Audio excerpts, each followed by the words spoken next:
Welcome to Series 9.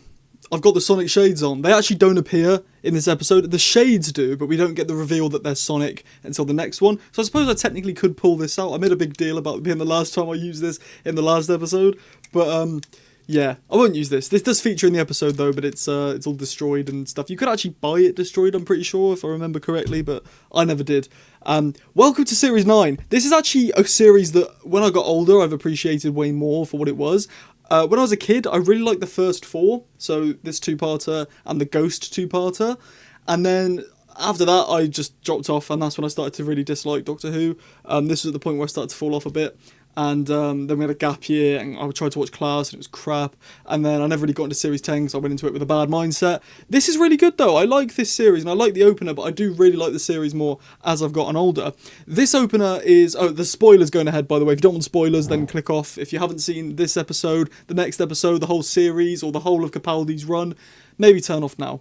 But if you have, or you don't care and you just want to hear me talk, here I am. I think that this episode is what I like to call like an ADHD episode, where like every 3 minutes something's going on, whether it be the planes have stopped, searching for the Doctor, there's a battlefield, there's young Davros, there's Missy here now, then with the Doctor's on a tank and he's like, my last day before I die. Then we find out that they're on Skaro, and the Doctor and Missy got for a little spacewalk, and then the Doctor, Clara and Missy die, and then they're back on the battlefield and he pulls out a gun and exterminates young Davros. So much stuff happens in 45 minutes that, like, no wonder I loved it as a kid, because kid attention spans are very, very short. I remember that's partly one of the reasons why I didn't get on well with Deep Breath, was because it had an extra half an hour for no reason. But no, I like this episode.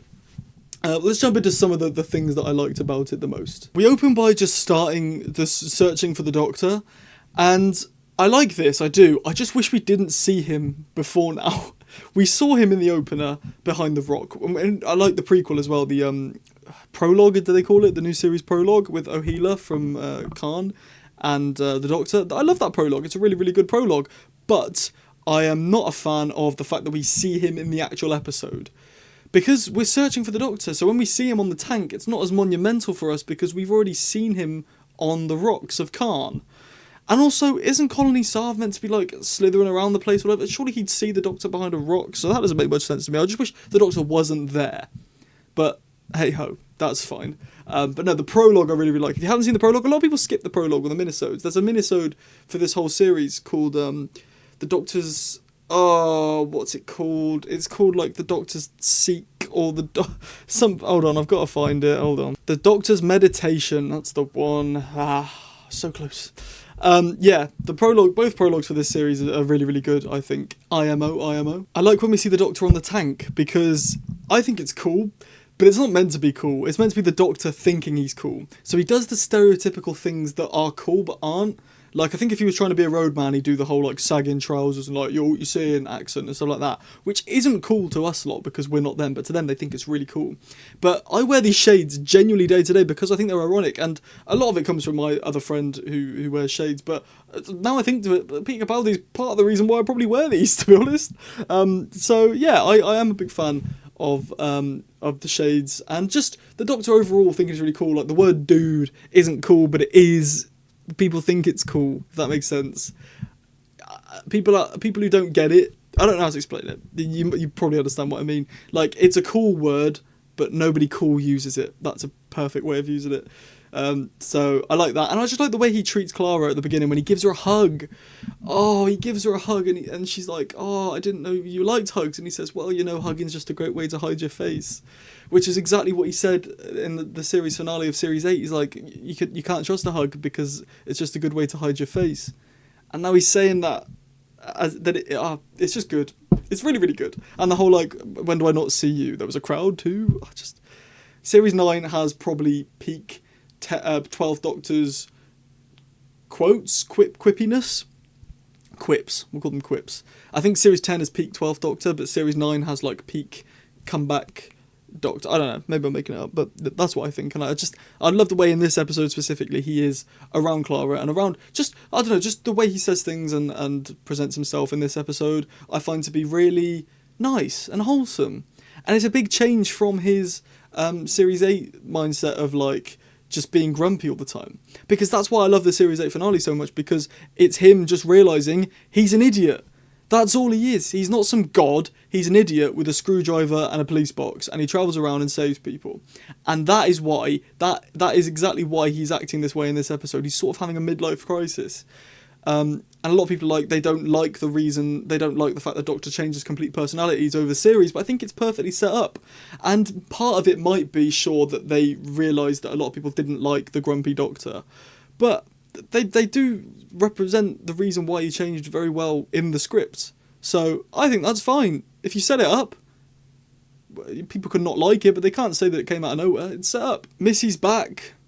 Sure. I remember being quite hyped because it had been a year since I'd seen Missy, but if you're binging, you've just seen Missy. So having her back straight away doesn't really mean anything to me when I'm binging. But I do like her, and I think that's completely blown out of the way by how Michelle Gomez acts as the Master. She is brilliant. She is the best Master, in my opinion. I think she's awesome.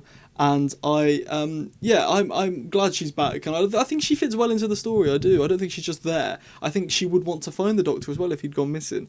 I do think it was convenient how they found him. Like, where's he making the most noise with no hostile action? I think on paper it works, so no criticism to Stephen Moffat, but I think it doesn't translate well to the screen, personally. But no, I like it, and I like how she says that Clara's like, I'm supposed to believe you've turned good. And Missy just kills an innocent couple and goes, "No, I've not turned good." I love that. And that sets up Series 10 perfectly, because she does turn good in Series 10. Spoilers. And that's part of the reason why I love Series 10 so much. And I just love Series 10. I can't wait till we get there. I have got his screwdriver. I ordered it specifically for when I do my Series 10 review. So, just a little preview of that. Here it is. I mean, you've all probably seen it already, so it doesn't mean anything. But yeah, no. Shut up, alarm. I think, is it Bors? Is that his name? Like the Doctor's sidekick, I suppose. His little mate. He's a Dalek servant. He gets the Dalek stalk come out of his forehead, and he's now the Dalek servant. I don't know when that happened. Was he a Dalek servant all along, or was Colony Sarv? Did Colony Sarv turn him into one by wrapping himself around his neck? I hope it's that, because we had, like I mentioned already, we had the Doctor's meditation, a perfect minisode, and in that Bors is really good. So I don't think it would suit his character to have him have been a Dalek servant all along. So yeah, I hope it is just simple. Colony Sarv went around his neck, and that turned him into. I don't know how that would turn him into one, but hey ho. There you go. Clara and Missy's death was just so... I'll probably touch on it more next week, next review, because I just think it's so predictable now. Moffat has done so many fake companion deaths. We know they're not going to kill off Clara and kill off Missy in the first episode of a new series. Their bodies are also not there. When a Dalek kills you, your bones fall to the ground. That didn't happen. It's so obviously a teleport, which I suppose they did it to raise the stakes of the cliffhanger, but the overall cliffhanger of this episode I think was really, really good. I wouldn't be surprised, genuinely, if it was in the late stages of scripting that they thought we need to get a better cliffhanger than just Clara and Missy die. So then they take a bit from the next episode and implant it into the cliffhanger for this episode, because as a kid, when I was watching this episode, genuinely I remember being, for like a week, when you're a kid, a week feels very long. For a whole week I was thinking, how on earth are they going to get out of this cliffhanger? The Doctor's not going to kill a little boy, is he? What's going on? This is so cool. And then my mum basically just turned to me and went, he's probably just going to shoot the hands on the floor and save the little boy. And then I'd never felt more disappointed in my life up until that point. I was so gutted. I was like, yeah, she's probably got that right, hasn't she? And got it right. So that was a bit gutting, but no, I liked it. I like that cliffhanger. It's still one of my favourite cliffhangers in all of Doctor Who, even if it is massively predictable. Clara and Missy's death. I'll touch more on it next week because there's more I have to say, but I won't bore you with it much now when it's not involved in this story. The Magician's Apprentice, a great series opener, IMO. I think is very, very good. I do like the two-part series openers. I don't think it's good for jumping on points, but Series 6 and Series 9 I think have some of the strongest openers because they are two parts, and they're like a series premiere rather than a series opener. They feel like an event. So I like this. These episodes get a lot of stick online for reasons that probably feature more highly in the next episodes. I'll talk about it more there, about the Dalek casing and stuff like that. So I'll touch more on it then. For now, I like this episode. I think it's good. I would rate this a solid... Not a lot happens plot-wise, but I think, like I said, the Doctor's great with this whole, you know, it's a great way to hide your face, and I think Missy's good in this episode. Her character isn't being destroyed. The confession dial, the introduction of that is very good. We do get the introduction of the hybrid next time, which I'm not going to talk about that. Well, I will, but next time, not now. So I think this episode's a solid 4 out of 5 on a good day, and maybe like a 3.8 on an average day. 3.8 out of 5. So yeah, but it doesn't matter what I think. What do you think? Let me know in the comments. What do you think of The Magician's Apprentice? You can leave a like. If you enjoyed the video, if you subscribe, that'd be great. And if you like what you see, hit the notification bell. You get notified every single time I post. And yeah, when you're down there leaving a comment, if you're on mobile, there's near the comment section, there's a hype button. If you push that, it pushes my video out to loads more people, so I can get TikTok famous. Woohoo! I don't know what that was. I'm so sorry.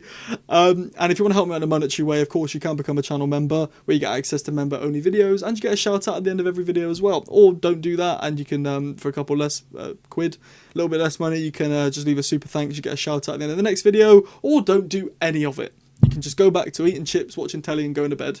I've been Sam. Have a great rest of your day, and I'll see you later. Goodbye.